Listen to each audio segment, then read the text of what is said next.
What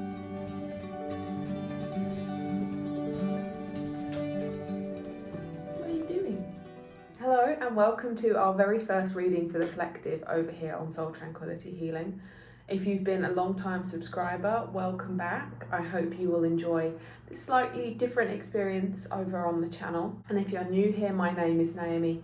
I'm a meditation teacher, tarot reader, Reiki master and energy worker. If you're a very sensitive person or if you're highly attuned to the energies that happen around us, whether that's in astrology or in an energetic awareness sense, you might have been feeling a lot going on at the moment. And there has been a lot going on, especially astrologically.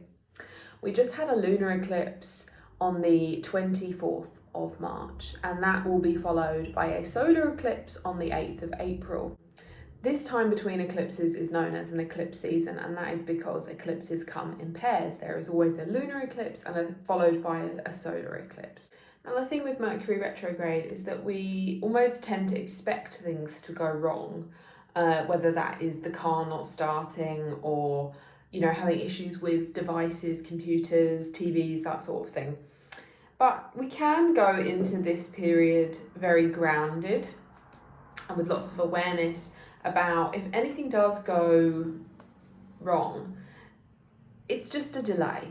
It's obviously happening for a reason.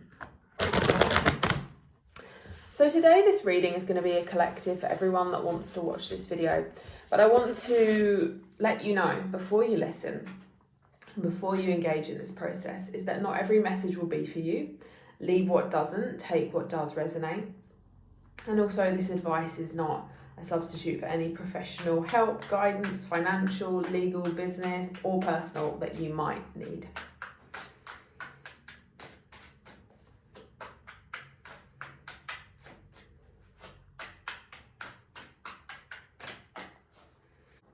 And I just invite you to take a moment to pause with me.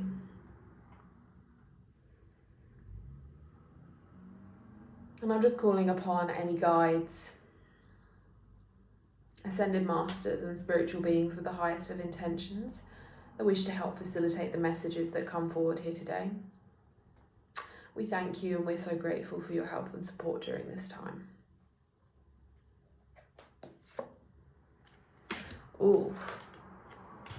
Very interesting. So they want me to draw 4 cards today, and then we'll draw one final oracle card. Today I'm working with the Rider-Waite-Smith tarot deck, which is my preferred tarot deck when I'm reading for others. So the first card we got is the Tower reversed. If you know anything about tarot, you're probably feeling a little bit scared by this one.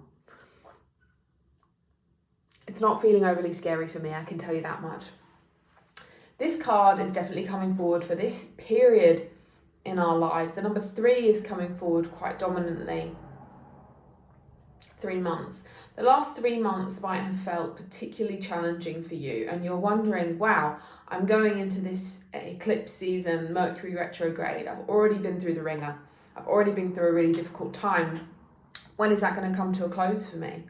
So when the Tower's coming up reversed, it's showing us that even though we might have been going through some hardship, through some difficulties over the last 3 months specifically, there's a reason why that fell apart. And that reason is your foundations weren't strong enough. So it's not an opportunity to be a victim. It's not an opportunity to say, why me, wondering why the universe is making things happen to us, not for us. It's actually a really good opportunity for us to reflect and to take responsibility, to take accountability for our part that we play in these moments in our life when things aren't going our way. So this is a really strong invitation here for you to assess, why is this not working out for me? Why did it fall apart? Whether that's in your relationships. I feel that some of you, this is related to your relationships. Maybe you've been going through a bit of a rough patch communication-wise. And as we move towards Mercury retrograde, when this video is uploaded, we will be in its shadow. So that's the bit just before we go into retrograde. That's Willow clawing the carpet down there. Stop that, please. Mercury retrograde particularly highlights any issues with communication. So if we aren't really communicating very well, is it any surprise that things feel like they're all just falling apart for us at the moment? How can we elevate those things? Or how can we just let everything fall apart? How can we let that destruction take place? And can we trust that it's happening for a reason? Can we trust the divine timing of that process, of the way that in that moment things began to crumble? So this is a huge invitation to look at what is your tower moment over the last 3 months. What has crumbled? What has fallen apart? What is falling away? And what has been your part in that process? Interestingly, all the cards I've chosen today are all reversed. So that doesn't necessarily mean it's all bad things coming, not at all. But it can definitely be a reflection of how the collective is feeling at the moment. So next up, we have the Four of Pentacles. Pentacles is a lot to do with money, yes, but it is about energy, because money is an exchange of energy at the end of the day. This card coming up reverse, I feel like financially things are difficult for the collective at the moment. If you're not part of the 1%, you're probably having quite a hard time at the moment. And this card really wants to come forward today with the message that abundance is a state of mind. Now, what do I mean when I say that?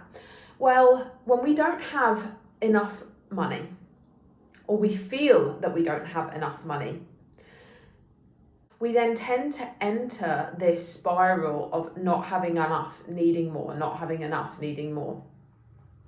Too much month, not enough money is something that my mum always used to say.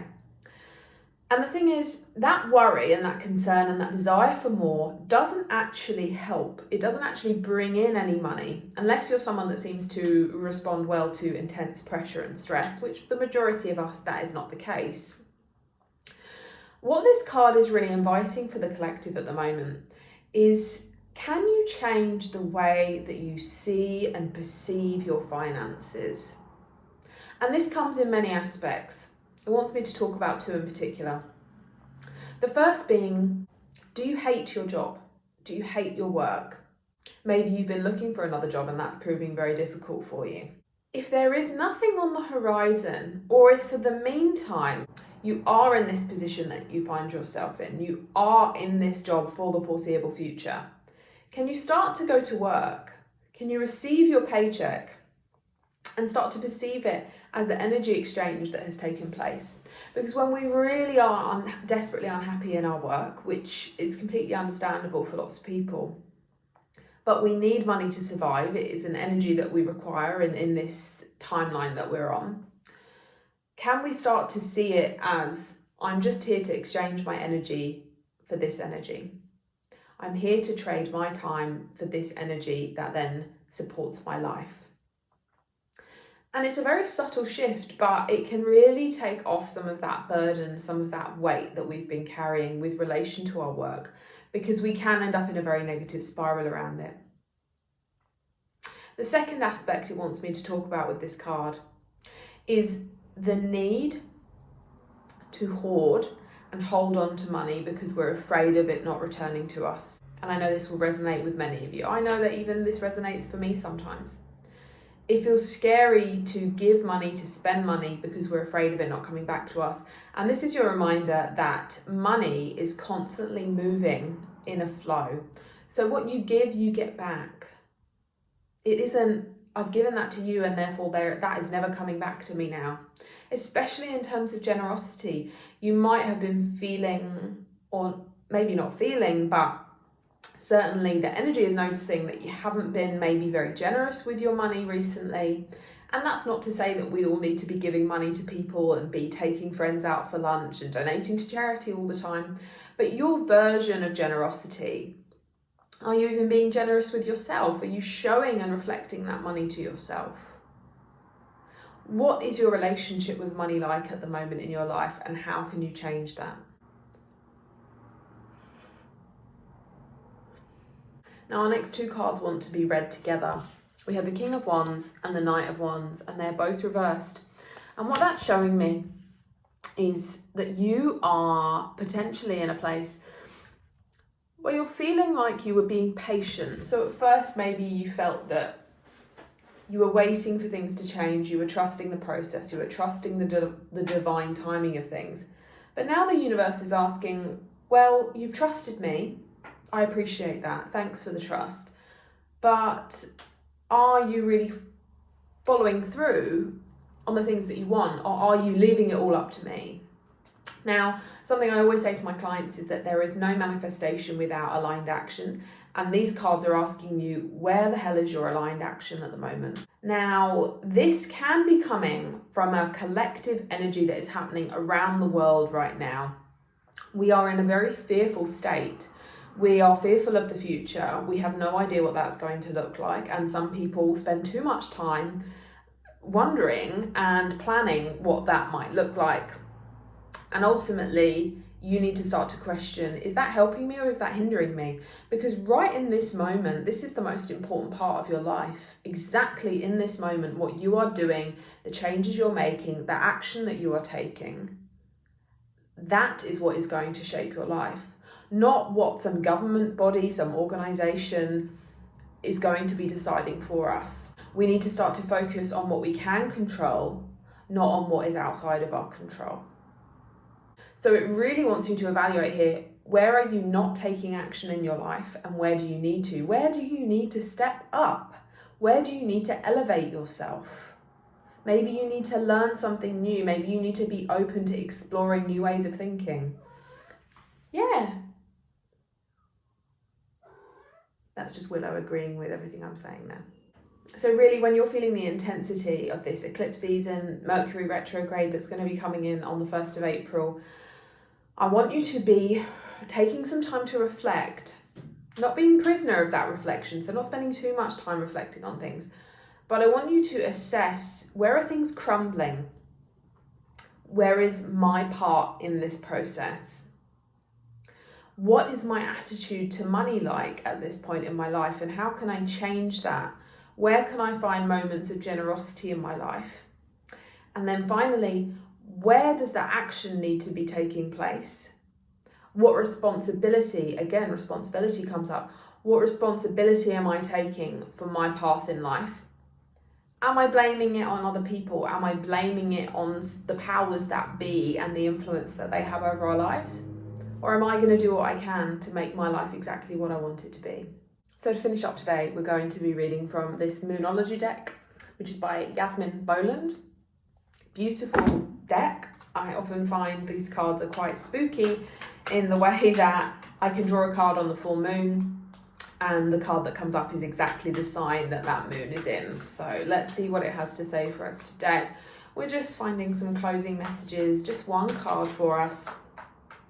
What message do we want to carry with us throughout this Mercury retrograde solar eclipse season, with gratitude for these messages and the guidance that they bring forward? Last quarter moon in Pisces. Talk less, feel more. This is really interesting because I was listening to a podcast the other day about what the theme of the astrology is at the moment to do with this eclipse season. And interestingly, she was talking about that we can tend to over-intellectualize how we're feeling. And we tend to find the need to put labels on, I'm feeling sad, happy, inspired, depressed, whatever it is. We tend to put so many labels on it, and when we're labeling it, we think that's the same as processing it or feeling it. Oh, I recognise I'm feeling that way, great, done, job done. That's not how it works. This season is definitely asking us to stop intellectualising our emotions and to start feeling them more. So what does it mean to feel our emotions? It means if we're feeling sad, allowing ourselves to cry, allowing ourselves to fully immerse in that moment, to not dwell in it overly, to not become mired down by it, but to maybe set aside some time to go, yeah, I'm really feeling this in my body. I'm feeling a sensation of emotion. And what do I need to do in order to process that? If I'm feeling stagnant, if that's the feeling, if I feel unmotivated, maybe I need to move my body a bit. Maybe I need to dance around the house to my favourite music. Maybe I need to take up running or go to the gym. Feeling your way into your body. Where are these emotions storing themselves? And I guess as a Reiki master, I often am very aware of that in my own body, of if I'm feeling very stifled or creatively in a box, I'll often feel that in my throat chakra. And so it comes down to me about expression, and my throat starts to feel clogged and and almost as though I have a lump in my throat. So for me, singing, humming, and creating that oscillation on the vagus nerve is actually really helpful for me. So really feeling into that. Talk less, feel more.